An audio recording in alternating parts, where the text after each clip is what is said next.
All right, thank you for that. Welcome back to the show. Rick Tittle with you, coast to coast and around the world on American Forces Radio Network. LEGENDHQ, the only interactive platform for audio, manga, and comic books, is unveiling a revolutionary venture into the heart of martial arts storytelling. It's J.R. DeBard's Underground. And by the way, we will have J.R. DeBard on the show on Monday, but is the world's first audio and interactive manga dedicated to Taekwondo. And someone who is a part of this and definitely knows Taekwondo is Grand Sifu Eschelon. Eschelon, thanks for being on the show. Tell us a little bit more about your involvement with this project, please. Okay, pretty much what I see happening here and what I've been told is moving forward is that I will be deemed manga qualified, and I will be animated and I will be able to express some techniques and give my story. And I'm not going to give that away right away, but yeah. So it's going to be exciting. The animation is fantastic. I'm looking forward for this thing to just explode, really, really explode on the platform that it's going to be presented on. The app is official, very official. I say, listen, you guys, don't hesitate, download it, and let's make it happen. I know you're looking for some of my background. I could get you a preview to some of that.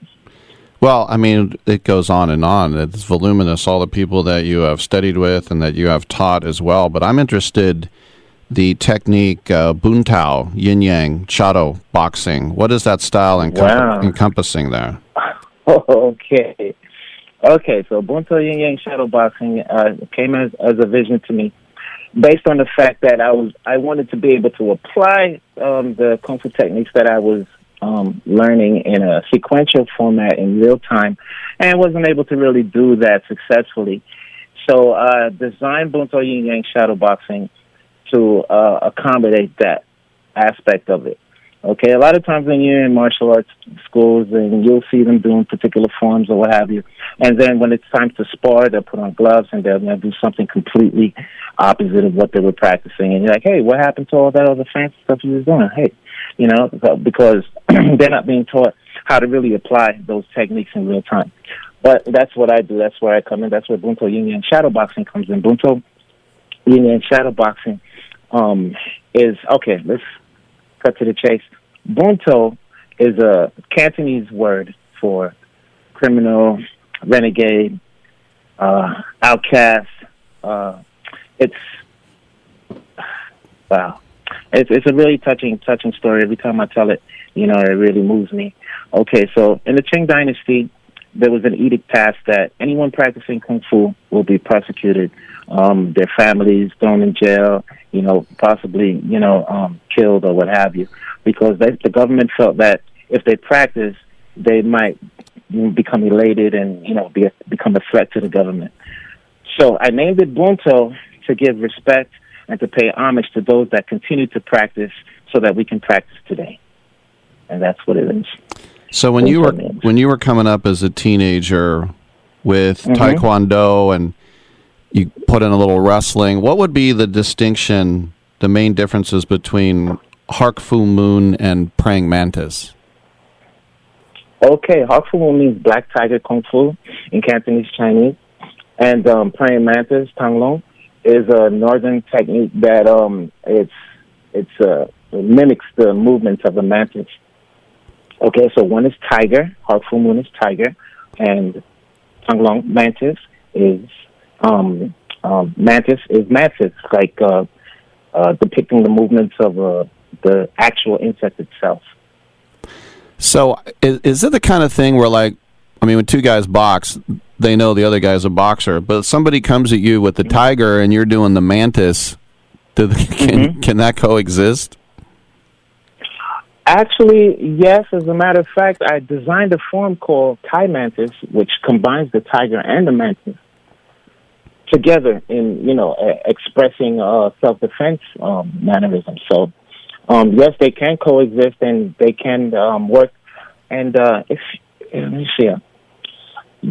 probably do have some links where there's a tiger versus the mantis. I mean, there's nothing you can't find on YouTube, so I'm pretty sure it's there. Tiger versus mantis. So yes, they can definitely coexist, and you will see in the future as I'll have my students exhibit that technique in real time for you in an actual combat. Maybe you can help me with this term as well too, because hearing the term freestyle karate almost makes it sound like it's an undisciplined street fight. But what does freestyle karate really mean? Okay, karate. Okay, open hand. Okay, so here's the thing. Freestyle meaning that as opposed to what's known as sets or katas, a kata is something that's a preset. It's supposed to be a simulated fight format that when you see someone doing and they're doing it by themselves, they're envisioning in their mind that they're actually fighting someone, kata.